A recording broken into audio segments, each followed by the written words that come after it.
rápidamente. Guadua. Nosotros, la guadua es una especie de bambú, ¿ok? Tenemos que saber que tenemos bambú latinoamericano. Es falso que el bambú todo viene de Asia. Nosotros tenemos el 30% del bambú que hay en el mundo, está aquí en Venezuela, está aquí en América Latina, y hay un bambú muy importante que es la guadua, la familia de la guadua, porque es uno de los mejores bambúes para construir en el mundo, ¿ok?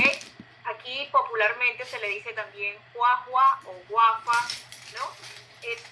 Y tenemos guadua en más de 15 estados de Venezuela, ¿ok? Esto es a partir de un estudio de la Universidad del Zulia, en conjunto con una bióloga norteamericana, Lynn Clark. Nuestra bióloga taxónoma es Francisca Eli, de la Universidad de los Andes, y ahí está el nombre del documento, Géneros de bambúes leñosos en Venezuela, ¿okay? Esto es un recorrido que ellas pudieron hacer y mapearon, digamos, la ubicación del bambú, de esta guadua en Venezuela. Si nos vamos a la próxima lámina, les quiero mostrar cómo luce este hermoso bambú, que es en este caso es la guadua angustifolia. Se caracteriza por esos maravillosos anillos blancos que le dan tanta resistencia, y se caracteriza también porque tiene espinas. Entonces es un bambú excelente y hay que saber manejarlo, cosecharlo, tratarlo como todas las especies, ¿no? Es una de las especies más grandes de bambú en América Latina, y en Venezuela tenemos fundamentalmente dos especies, que es la angustifolia kuhn, guadua angustifolia kuhn, y la guadua amplexifolia press, y son propias de Venezuela, son endémicas. Entonces tenemos un tesoro en nuestro país. Si vamos a la siguiente lámina, donde están esos puntitos rojos, han habido afectaciones. Ojo, por supuesto que las afectaciones más impresionantes, más dolorosas y más graves han sido en edificaciones de concreto multifamiliares. En La Guaira, en Caracas, y bueno, en Tucacas también hubo. Pero ¿qué pasa? También hay afectaciones en viviendas unifamiliares en otros estados de Venezuela. Entonces ahí es donde la bioconstrucción puede jugar un papel muy importante de la mano del bambú. Incluso, que eso puede ser tema para otro conversatorio, ya hay tecnología suficiente desarrollada en otros países para construir edificaciones de bambú, incluso hasta de 4 y 5 pisos, ¿ok? Pero eso es un tema que lo podemos tratar en otra parte. Entonces, bioconstrucción con bambú sí se puede hacer. Todos los puntos rojos que ustedes ven ahí es donde hubo afectaciones. Vuelvo y repito, afectaciones también en viviendas unifamiliares, en el campo. Y resulta que donde están esos puntos rojos, donde hubo esas afectaciones, hay bambú, hay mucho bambú. No lo tenemos cuantificado, pero hay bambú, guadua angustifolia y guadua amplexifolia, que es la que ven señalada en esta tablita de acá abajo, ¿ok? Entonces, ¿qué tenemos? Digamos, ¿en qué podemos apoyarnos para poder intervenir con bambú? Que obviamente la capacitación es sumamente importante, pero tenemos un contexto latinoamericano sumamente importante. No es solamente el referente colombiano y ecuatoriano por los sismos que sufrieron en 1999 y 2016 y cómo lo abordaron, sino que también en otros países que hay experiencia de construcción con bambú, ellos han diseñado sus normas. Entonces, en Colombia hay la norma NSR 100 específicamente, es de diseño sismo resistente con bambú.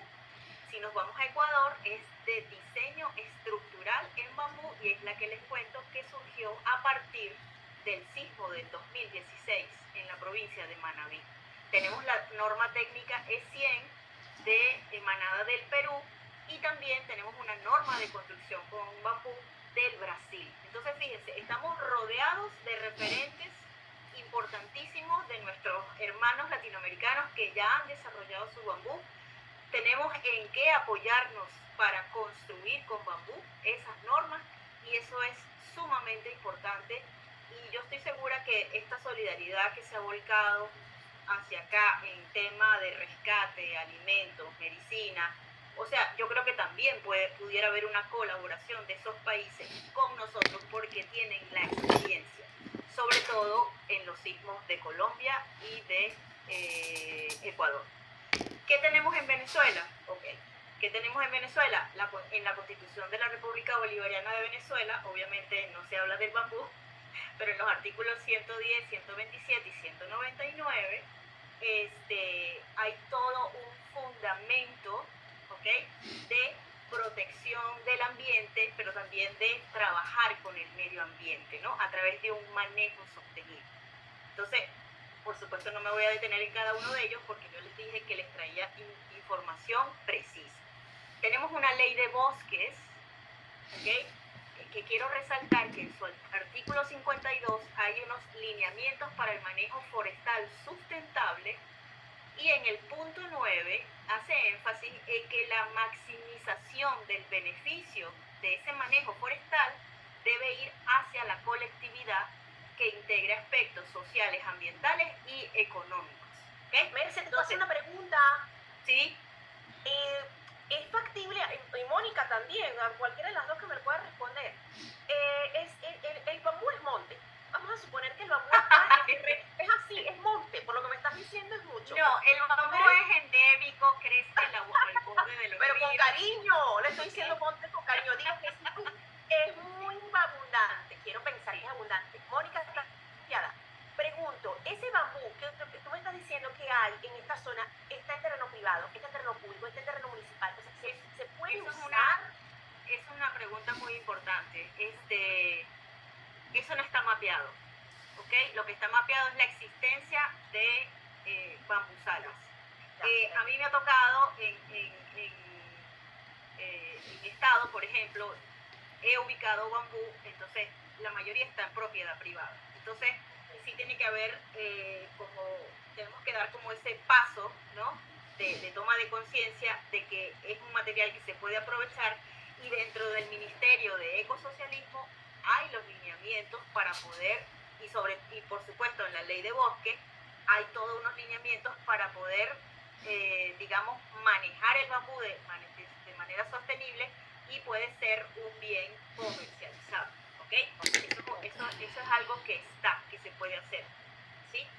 Entonces, tenerlo y otra cosa que se puede, o sea, que realmente... Claro, por ejemplo, en el estado Yaracuy, que ya lo puede comentar Daisy, en el estado Yaracuy hay una iniciativa, hay mucho bambú, pero también hay una iniciativa de una fundación que sembró bambú hace más de 20 años con fines de aprovechamiento y capacitación para la comunidad circundante. Eso lo pudiera comentar Daisy, que ya vive en Yaracuy. Eso es un ejemplo, ¿no? En otros estados, pues sí, también hay plantaciones que las propias gentes las ha hecho porque son coleccionistas, porque les gusta, claro, porque otra persona lo quiere explotar, pero sí hay los lineamientos para poder hacer no me gusta decir la palabra explotación, un uso racional del recurso, que es el bosque. Sigue con tu presentación, perdón, tenía esa pregunta y esa duda, adelante. Ok, entonces también nosotros en nuestras universidades, solamente nombro aquí de las que sé que han llevado adelante investigaciones acerca del bambú: Universidad de los Andes, Central de Venezuela, Católica Andrés Bello, Carabobo, y seguramente otras universidades pues sí han desarrollado estudios acerca del bambú, y buena parte de ellos tiene que ver con la parte de preservación y con la parte del uso en construcción para vivienda, ¿no? Porque el tema de la preservación es muy importante, porque buena parte de la mala fama o de la subutilización del bambú es que como no se le preserva bien, entonces se deteriora en poco tiempo y la gente de una vez dice, eso no sirve, ¿ok? Pero no es que no sirva, es que no se le supo utilizar, no se le supo preservar, ¿ok? Por otro lado, hay un proyecto de ley para el fomento de la construcción de edificaciones ecológicas, una iniciativa de la sociedad civil desde el 2022 por parte del Consejo Venezolano de la Construcción Sostenible. Entonces, hay iniciativas para que tengamos construcción sostenible en Venezuela.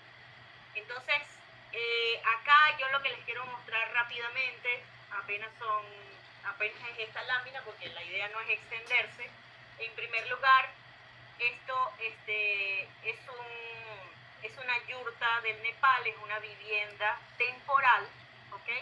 Utilizada en Nepal, y hay una colega arquitecta, Verónica de Aruna Ecohabitat, que está proponiendo que estos sean, ojo, no son refugios, por así decirse, masivos, es como habitáculos que puedan servir ya sea en la zona cero o en el entorno inmediato de la zona cero, y se puede armar, ella propone armarlo con bambú muy delgado, pero se pueden utilizar otros materiales, ¿no? En segundo lugar, inspirada en esa yurta del Nepal, yo tengo una propuesta de hacerlo con guado angustifolia, que es la que más tenemos, con menos elementos y que sea de fácil armado, desarmado, transporte. Y en la parte de abajo, una propuesta que es surgió del Perú hace muchos años por una ingeniera peruana, Raquel Barrio Nuevo, que es el techo de Domo Caña, que es un techo que se construye con bambú y se construye de una manera muy fácil. Tanto uno como el otro son de fácil construcción, con fuerza comunitaria y de la sociedad civil se puede construir. Y aquí a la derecha les traje solo una muestra, porque en ese tema también hay que empezar a pensar que es la vivienda a la que las personas puedan acceder, porque ya no pueden seguir viviendo obviamente en la zona devastada. Tanto estos habitáculos que se pueden usar de emergencia pudieran ser construidos, porque hay casos de familia, eso también pasó en México, yo viví en México más de 16 años, después del sismo del 2017, hubo gente que de plano abandonó la Ciudad de México y se fue a vivir al campo, o se fue a vivir en casas de familiares, o construyó su casa en terrenos de familiares, ¿no? Entonces estas son opciones, porque la gente también busca y resuelve para dónde irse, ¿no? Entonces estas son unas opciones, la primera y la segunda, como muy rápidas de construir, habitáculos, ¿ok? Una cosa temporal, que después se puede convertir en permanente y convertirse en una habitación con un revestimiento de bajareque de tierra o bajareque cementado, sí se puede hacer. Y el último ejemplo es un referente ecuatoriano de viviendas que se construyeron después de una inundación, ¿ok? Digamos que con esto ya termino, porque dije que iba a ser concisa, pero digamos que es como quise hacerles esta aproximación para que estemos informadas en qué nos podemos basar, y de que sí tenemos bambú en Venezuela. Y muy importante, hay que saberlo manejar desde la cosecha, preservación y la puesta en marcha, la construcción. Pero tenemos los referentes importantísimos de nuestros hermanos de Colombia, de Perú, de Ecuador, y bueno, Brasil también hizo su norma. Entonces hasta aquí llego. Gracias. Contundente, Mercedes, contundente. Buenísimo. Porque es muy importante saber qué pasó en otros países con culturas similares a las nuestras también, porque se dice en Japón, bueno, listo, sí, me ponen, ¿por qué no hacen como los japoneses? Bueno, no somos japoneses. Entonces tenemos que usar, tener una jurisprudencia y tener manuales técnicos que tengan nuestros pueblos, que tienen el mismo clima que nosotros, la misma idiosincrasia que nosotros. Sí. Valiosísimo que haya sido Colombia, Ecuador y Brasil, que son países, bueno, salvo Ecuador, limítrofes, o sea que tenemos esa experiencia bastante cerca. Bueno, claro. Seguimos. Daisy, ¿estás por aquí? Daisy también está en Venezuela, arquitecta. Daisy, no te veo por aquí. Si no estás, Daisy, ¿la ven? Sí, ahí está, lo que pasa es claro, cuando entra y sale pierde ahí está. Daisy, acá te estamos esperando. Desmuteate. No te veo. Bueno, sigamos hablando de alternativas, de opciones. Yo quisiera aportar, que no alcancé a hablar un poco de Superadobe. Claro. Sí, adelante, claro, compañera. Sí, me puse a hablar en general, digamos, del tema de los territorios. Quiero hacer una intervención cortita con respecto al Superadobe. Creo que el Superadobe también ofrece en este momento una solución. Ha sido utilizado el Superadobe en zonas de catástrofe en Medio Oriente, en donde hay experiencias, por ejemplo en Pakistán, donde se capacitó a los militares en conjunto con una fundación y levantaron un refugio de domos. Acá podría ser algo muy parecido a las yurtas, se podrían hacer cilindros con techo, porque el clima es diferente y por la lluvia, etcétera. Y si quieren puedo compartir solo una pequeña imagen de Superadobe, porque puede ser que algunos no sepan de qué estoy hablando. No sé si se alcanza a ver.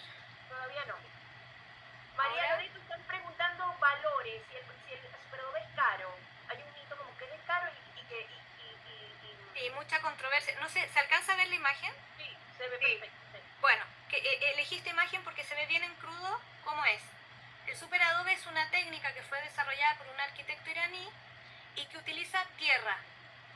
Tierra estabilizada con cemento, tierra estabilizada con cal o tierra estabilizada con emulsión asfáltica, por ejemplo.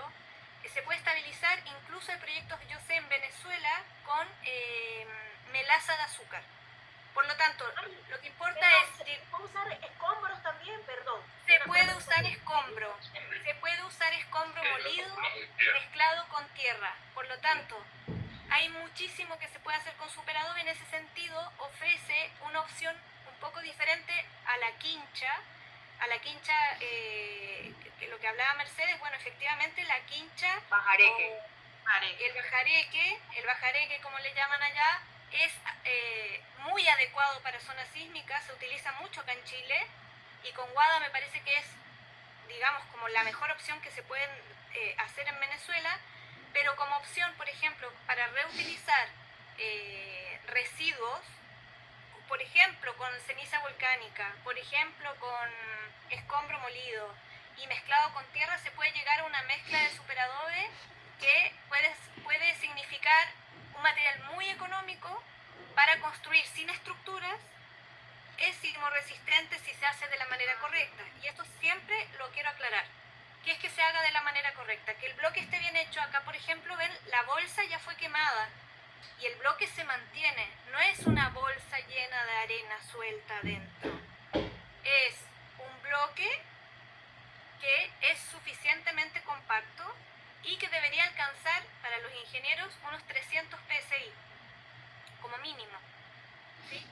Y como tiene alambre de púa entre capa y capa, tiene una movilidad ante los sismos que hace que se disipe la onda sísmica. Yo estoy ahora en mi casa, yo he vivido varios temblores bastante fuertes en mi casa y he podido ver cómo se comporta el muro de Superadobe, que está aprobado sobre el 200% de la normativa sísmica de California, que es zona sísmica igual a la de Chile por la falla de San Andrés.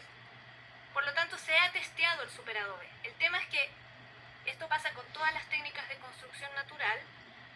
Cuando se utilizan materiales naturales es difícil estandarizar, porque la tierra de un lugar es diferente a la tierra de otro lugar. Entonces es muy difícil aprobar en términos generales. Por ejemplo, con una ley se aprueba la construcción con tierra, como se hizo en Argentina. Es como, ¿qué tierra? ¿Cuánta arcilla? ¿Cuánta arena? ¿Cuánto tiene de estabilizante? Entonces, por eso, aclaro que acá, en el Superadobe, varía mucho la mezcla de lugar en lugar, pero lo importante es que con los elementos que hay, es una de las técnicas más versátiles porque puede utilizar hasta estos residuos. Entonces, en ese sentido, la circularidad aporta resistencia más los alambres de púa y se pueden incorporar elementos estructurales como pequeñas estacas que también adocen para el movimiento, movimiento de lateralidad, cuando el muro tiende a ser más recto y no tan circular. Pero es impresionante como la circularidad hace que se disipe la onda sísmica. Entonces lo dejo como una alternativa. Pueden investigar imágenes de Superadobe, hay millones en internet. Nosotros ya hemos dado muchas charlas. Hay charlas en mi canal de YouTube también, que es Superadobe del Sur, si lo quieren buscar, para no extenderme más, pero sí quería mencionarlo como una opción por lo económico. Es económico en materiales, si tienes que pagar la mano de obra, no es tan económico porque necesitas un equipo de 3 personas para llenar todos los sacos y levantarlos, pero sí es muy económico en materiales, muy, como una opción para refugios, para vivienda temporal o vivienda no temporal. Eso. Y bonito. Y bonito. Mónica, levantaste la mano y luego le damos un poco dentro de estas alternativas que ya se están estudiando, yo creo que es importantísimo acotar un punto que es bastante importante. Venezuela, como tal, no tiene mayor cultura de bioconstrucción, lamentablemente. ¿Qué es lo que pasa? Sí tenemos construcciones tradicionales en tapia, ¿sí? En adobe quizás. Hay construcciones con maderas certificadas, pero hay varios atenuantes que es importante tomar en cuenta en un principio. Primero, la formación. Es indispensable tener una formación. ¿Para qué? Para que todo lo que los ingenieros deben certificar según la norma Covenin vigente para Venezuela en sistemas estructurales y sismo resistentes, que tengan los estudios, avales y permisos en cuanto a lo que es la parte de bambú, que es importantísimo. Las universidades a nivel nacional han hecho muchos estudios en cuanto a la preservación, la resistencia al material, las cargas que soportan, todo eso. Adicionalmente se están haciendo otros estudios en el caso de un pueblo en Barquisimeto que se llama Sique, en el que casualmente yo estoy trabajando, en el que se están empezando a hacer prototipos de bloques con bagazo de fibra de agave. Y el aglomerante es la vinaza, que es el descarte de lo que se hace del destilado de la bebida, del cocuy, para aglomerante o compactador de los bloques. En este caso se están haciendo pruebas, pero hay que hacer un trabajo mucho más duro en cuanto a lo que conlleva la permisología, los estudios de resistencia de materiales en laboratorio, de cargas, de hidrófugos, de fuegos, todo eso. La idea es crear una línea de materiales de construcción del derivado, ¿sí? Del agave. ¿Por qué? Porque después de la destilación quedan cualquier cantidad de montañas inmensas de las fibras que se terminan botando y bueno, imagínate, la misma vinaza, donde cae la vinaza es como que cae la gasolina, ¿no? Casi que no crece nada, ¿no?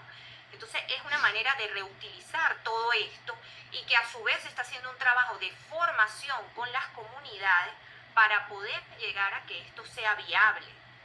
Entonces, esa es otra opción que hay. ¿Qué pasa con este tipo de adobes? Que la idea es que sean autoportantes, entonces no va a haber un sistema estructural adicional. Pero es un proceso que está en estudio, que necesita unas certificaciones y que adicional a eso lleva toda la primera fase, que es toda esta parte de concientización, preparación y educación de la gente para que entienda que sí funciona, sobre todo el factor psicológico, que es muy importante en este momento, que es la seguridad y la estabilidad para las personas, porque al ser materiales nobles tienen muchas más ventajas en cuanto a otros. Todos los materiales de construcción tienen sus pros y sus contras, claro, pero la idea es presentar un abanico que dé muchas posibilidades y no limitarnos a lo básico. Creo yo que es parte del concepto de este conversatorio y de que se conozcan diferentes propuestas. Totalmente, Mónica, porque a mí lo que me da dolor es que muchos esfuerzos que se hacen en las universidades se quedan en las bibliotecas de las universidades. Y lo que queremos lograr con estos conversatorios es que ustedes sepan que esto está y sacarlo a la luz. Da tristeza ver cómo en el caso del bambú hay tantos documentos, tantas investigaciones que avalan, ¿no? Todo lo que puede llegar a ser el bambú. Pero se quedó en la biblioteca en el cuarto piso de la UCB. Bueno, Neila, hay una noticia buena para eso, que si las comunidades organizadas hacen un proyecto y lo pasan a entes internacionales como el CAF, ¿sí? Y el PNUD, que tiene planes, es muy bueno. ¿Por qué? Porque da la posibilidad de acceder a créditos o préstamos de montos fijos, no reembolsables. ¿Me escuchan? Sí, te escuchamos, Bonnie, sí. ¿Me escuchan? Sí, ¿Me sí, escuchan? Moni. ¿Sí? Entonces, ¿qué pasa? Con este plan de pequeñas donaciones del PNUD, las comunidades pueden acceder a ingresos, ¿sí?, para proyectos de autoconstrucción en la comunidad con fondos internacionales. Y eso da en parte este aval para que la gobernanza pues acceda a todo lo que es la parte de permisología y todo eso. Claro. Pero básicamente depende de las comunidades también que puedan tener la accesibilidad. Los estudios están hechos, los trabajos están hechos, pero son ellos quienes deben de apropiarse de esto para poderlo ejecutar. Totalmente, totalmente. Tenemos a Daisy, tenemos a Camilo. Daisy, Camilo, si se quieren desmutear, háganlo. Los escuchamos en el aporte. Daisy, Camilo, ¿me escuchan? ¿Me escuchan a mí? Yo no tengo internet muy bueno hoy. Camilo, ¿estás? Hola. Sí. Venga, Camilo desde Colombia. Bueno, Camilo, te presento. Camilo tiene una organización, una empresa que se llama Formaterra y hacen bloques con demolición, con que queda, con escombros, con demoliciones. Él trabaja con esto y creo que es buenísimo, Camilo, que nos hables de tu aporte a nivel técnico. ¿Cómo lo haces? ¿Cómo lo vienes haciendo? Cuéntanos de habla de economía circular, de resiliencia del material y de una alternativa que puede llegar a ser muy, muy viable en Venezuela con la cantidad de escombros que se generaron. Bienvenido. Hola. Sí, bueno, buenas tardes. Un gusto para todos y todas estar acompañando este espacio. Y bueno, creo que es una situación bastante particular que nos lleva justamente a repensar cómo es que estamos habitando y cómo estamos creando los espacios de vivienda, ¿no? Como bien lo mencionaba, mi tema principalmente es alrededor de los materiales y el aprovechamiento de residuos. Creo que en este caso, elementos de demolición tienen un altísimo potencial de aprovechamiento, siempre y cuando, digamos, depende de distintas estrategias que implementemos para lograr, digamos, un mayor aprovechamiento.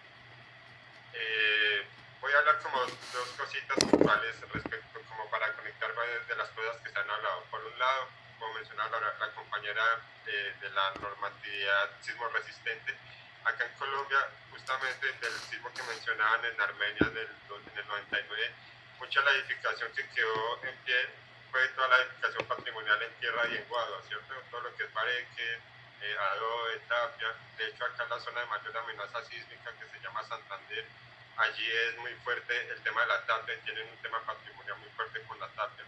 Entonces todo esto, digamos, que dio pie para que en su momento se empezara a normatizar todas estas técnicas, el bareque, el BTC y la guadua. Y ya recientemente se está normatizando la tapia de otros elementos que prontamente vamos a tener, digamos, esa norma para edificaciones nuevas, porque para edificaciones, digamos, existentes, ya también a raíz de este tema del sismo, justamente pues como que se dieron en la tarea de empezar como a avalar estos sistemas constructivos, que pues son los que al final han demostrado el mejor desempeño en estas situaciones, ¿cierto? Entonces, creo que es una oportunidad importante para pues resaltar este tipo de sistemas constructivos y darles empujonazo, digamos, a nivel pues técnico y normativo para poder validarlos, que es lo que muchas veces nos retrasa la implementación de estas construcciones, ¿cierto? Otro de los temas, ya particularmente hablando de los residuos, es que al final estos son pues entendiéndolos como una fuente de materias primas, ¿cierto? Porque pues al final son materiales procesados, de pronto por calcinación, por procesos químicos o mecánicos, pero que al final vienen pues de arcillas y de calizas, que es de lo que está compuesta gran parte de la tierra y de lo que están compuestos nuestros materiales en tierra. Entonces, hay algunas cosas que, digamos, quisiera, me iba a mostrar. Sí, me puse a compartir tu perfil de Instagram, Camilo, mientras hablabas. ¿Tienes una imagen? Venga foto. Sí, pon la foto. La bioconstrucción no es precaria, la bioconstrucción, olvídense que estamos hablando de casitas precarias con techo de zinc, olvídense de eso, la bioconstrucción es maravillosa, puede tener acabados preciosos, tanto el bambú como el adobe, como el bloque de lo que va a hablar Camilo, se puede hacer algo altamente estético, sismo resistente, con alta durabilidad técnica. La bioconstrucción no es precaria, para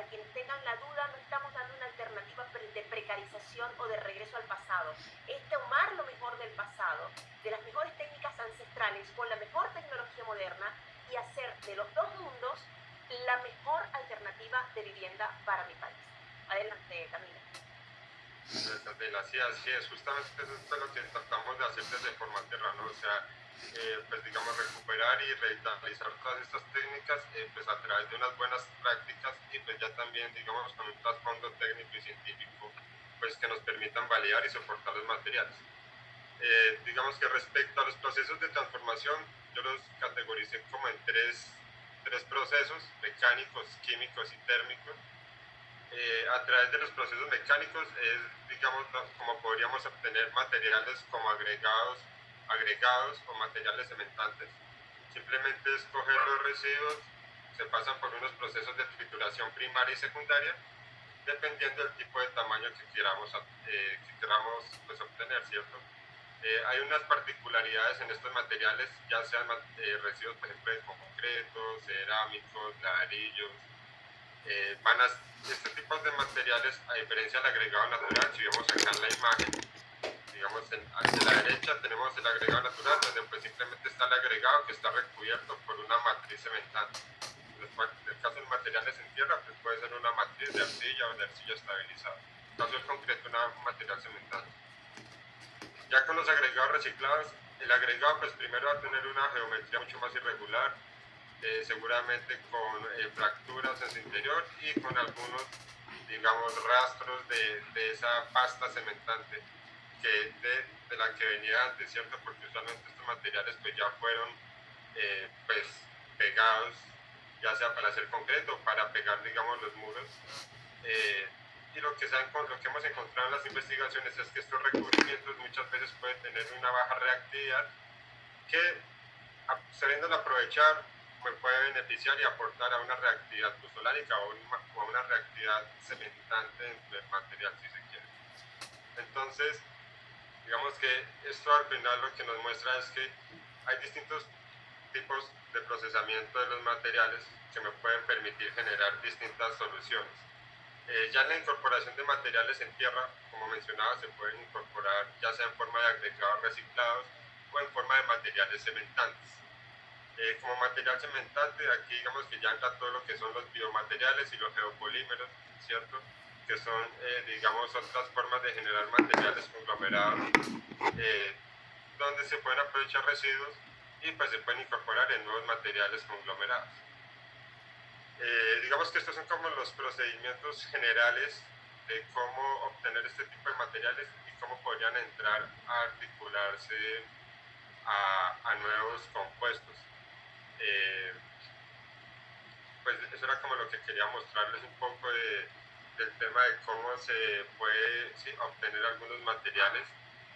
Ya digamos acá lo que entraríamos para ponernos digamos como un plan de acción de aprovechamiento y de recuperación de todos estos materiales es tener un muy buen sistema de clasificación, ya sea manual, ya sea mecánico, ya sea eso depende, digamos, de las plantas que se puedan incorporar o generar en los lugares, ¿cierto? Pero al final, digamos que la calidad del material recuperado va a estar en función de ese sistema de clasificación que tengamos. Digamos que hay que tener en cuenta que puede que algunas contaminaciones de los materiales, como lo son el yeso o las pinturas, nos puedan afectar un poco el desempeño. Sin embargo, se han encontrado que pues controlando estas proporciones, principalmente el yeso, que me genera expansiones, y eso me puede afectar pues ya sea los morteros o los mismos materiales en tierra, no pueden, digamos, generar afectaciones significativas. Entonces, al final lo que se ha encontrado es que sí, o sea, la construcción en tierra me puede servir perfectamente como un medio de circularidad y en estos contextos pues se prestaría para realmente consolidar la tierra como un elemento, siento yo, eje de desarrollo de la nueva construcción, y esto pues en parte nos serviría de ejemplo para implementar y fortalecer todo este tema de la construcción en tierra. Bueno, ya mezclándolo con la guada acá. Perdón, Camilo, Señora. piensa en esto porque aparte te dedicas a esto, ya tienes casas que han sido construidas con esto, o sea, puedes dar como un testimonio a nivel técnico, el aporte técnico. No se te olvide, por favor, dejar todos los datos de Formaterra, porque estaría buenísimo si hay algún ingeniero, arquitecto, constructor que esté interesado en tomar a Formaterra como un ejemplo de cómo pueden hacer desde la circularidad. Y también en el caso de María Loreto en Retamales, Mari, deja tus contactos porque el tema de reciclaje de escombros sirve para Superadobe, sirve para BTC. Tenemos que tomar en cuenta que se ha generado una cantidad de desecho, hablo del escombro como desecho, inmanejable. Es la cantidad, estamos hablando de millones de metros cúbicos de escombro. Esto es una situación gravísima también. Si esto lo podemos recircular para hacer viviendas, yo creo que estamos hablando de la joya de la corona, porque resolvemos dos problemas: el problema de qué hacer con los escombros y el problema de hay un montón de gente que necesita casa. Entonces, esos son dos problemas que podemos solucionar con BTC y con Superadobe. Camilo, perdón, te interrumpí, continúa. Sí, no, gracias. Igual al final estaba mencionando eso, sí, o sea, como tú lo mencionas, realmente los residuos de construcción y demolición son susceptibles de aprovechamiento casi que en cualquier técnica en tierra. Para los mismos revestimientos de los revoques de los de los bareques, ¿cierto? El mismo bareque encementado, si se quiere, que es, digamos, la experiencia normativa que existe acá en Colombia. Y la tapia, o sea, creo que igual la tapia también es un sistema constructivo muy eficiente que acá en Colombia hay un edificio como de 6 pisos en la zona de mayor amenaza sísmica. Es una sede de la Universidad Industrial de Santander. Así que ya se han roto, sí, todos los mitos de que no se comporta bien, o sea, ya eso no existe, pues por lo menos acá ya el tema está superado. Es cuestión de buenas prácticas, buena clasificación y, como lo mencionaba la arquitecta previamente, una buena mezcla. También en función de eso vamos a tener pues un buen desempeño y las buenas prácticas, ¿cierto? Así que un gusto estar acá y pues en lo que pueda aportar, claro que ahí estaremos para actuar. Gente, hagan red, agarren las redes sociales de María Loreto, las redes sociales de Mónica, Camilo, que se dedica a esto, sean ingenieros o arquitectos, hagan red, que el momento es este, vayan capturando datos. Daisy, ahora estás con nosotros, ahora sí. Sí, hola, aquí estoy. Mi arquitecta. Hola, ¿cómo están? Uy, Daisy, ¿cómo te trató el terremoto? Les saludo. Bueno, imagínense, yo vivo a apenas 60 kilómetros del epicentro del terremoto. Recuerden que el terremoto se originó en el estado de Yaracuy. Yo vivo en el estado de Yaracuy a escasos 60 kilómetros del primer epicentro. Posteriormente, otros 7 kilómetros más, el segundo epicentro. Se dice fácil, pero se sintió muy fuerte. Daisy, ¿Me escuchas? Sí, te escuchamos. En primera persona, relátanos como arquitecta, ¿cómo ves la situación? Como arquitecta, como venezolana, como residente de Yaracuy. Bueno, Yaracuy, a raíz del epicentro, por supuesto, se creó una afectación en asentamientos rurales cercanos al epicentro.